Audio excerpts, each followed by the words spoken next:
যখন নাকি আপনি নিজের আত্মীয় মানুষ, নিজের পছন্দের মানুষ বা নিজের বাবা মা যখন নাকি নিজ হাতে আপনি কবরের মধ্যে রাখবেন, তখন আপনি বুঝতে পারবেন যে দুনিয়াটা কিছুই না, দুনিয়াটা ধোঁকা।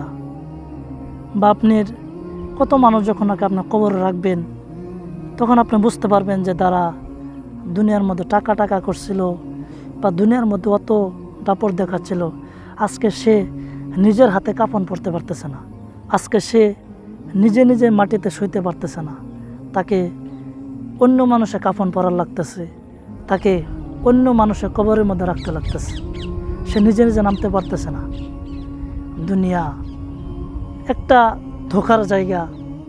তখন আপনি বুঝতে পারবেন আসলে সেখানে বোঝার পর আপনার কোনো লাভ হবে না।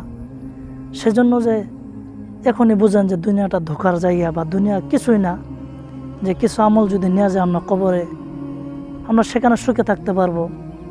যে দুনিয়ার টাকা পয়সা এগুলোর পিছনে ঘুরলে কিছুই হবে না, কারণ কাপড়ও তো আর পকেট নাই যে আপনাকে টাকা দিয়ে দিবে। সেখানে আপনার কোনো আত্মীয় স্বজন যাবে না, কোনো টাকা পয়সা যাবে না, সেখানে আপনি একা একা যেতে লাগবে, আপনার অন্ধকার কবরে একা একা থাকতে লাগবে। সেই অন্ধকার কবরে যাতে আলোকিত হয় সেটার ফিকির আমাদেরকে করতে হবে। সেজন্য আমরা নেক আমল করে যেটা আমাদের সঙ্গে থাকবে ইনশাল্লাহ।